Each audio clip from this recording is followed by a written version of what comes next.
Director Sir, respected teachers, guardians, and my dear friends. A very happy Independence Day to all citizens. Today, I, Aryan Agrawal, the head boy of SSCA, am feeling highly privileged in delivering a speech on this auspicious occasion of 77th Independence Day. Independence Day, the day of getting freedom of our motherland India from the British imperialism. On 15th August 1947, we got full freedom from the British Raj. All of our revolutionaries and great freedom fighters like Bhagat Singh, Chandrasekhar Azad, Netaji Subhash Chandra Bose, Mahatma Gandhi, and many others had sacrificed their whole life for the freedom of our motherland India. They struggled very much hard and also they suffered from suppression of British rule. Even today, if we remember them, our eyes get filled with tears and we start feeling proud to being an Indian. Being a part of that glorious country which gave such eminent personalities whose life turned our new generations into revolutionaries. But I want to ask a question from you all. Have we got full freedom?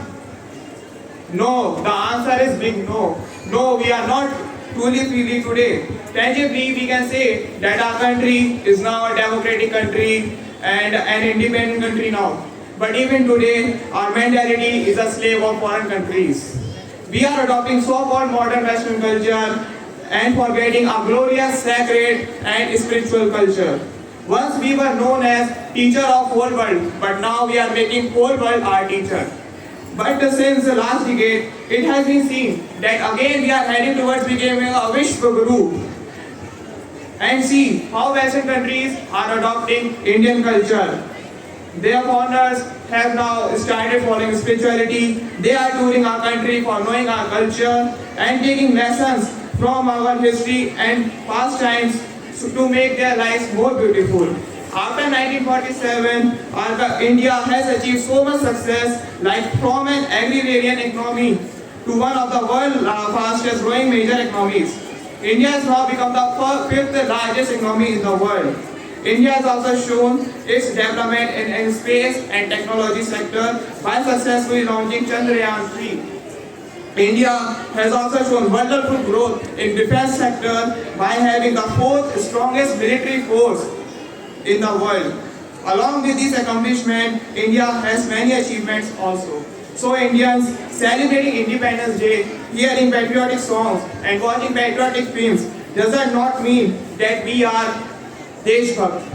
Our Deshbhakti will be shown that how we are loyal to our culture, our Indian culture, our Sanskriti. If we follow our culture as it is, only then we will be known as fully independent and full-fledged country. Otherwise, the sacrifices of our saviors, our freedom fighters, our revolutionaries will go in vain. So it is my humble request to all Indians, especially youth, starting knowing your culture and following our glorious culture and stop adopting Western culture. Once our Prime Minister Narendra Modi said, inclusiveness and cultural diversity is the strength of the Indian economy, Indian community. We believe in Vasudev Kutumbakam, one world. Our culture gives birth to such eminent leaders who can carry whole world united and together. This is the glory and power of our culture. तो एक बार फिर 77वें भारतीय स्वतंत्रता दिवस की आप सबको हार्दिक और गर्वित शुभकामनाएं। हमारी संस्कृति में सबसे महान है। Proud to be an Indian. I would request to all of you, please repeat after me. जय हिंद, जय भारत। जय हिंद, जय भारत। जय हिंद, जय भारत। Thank you.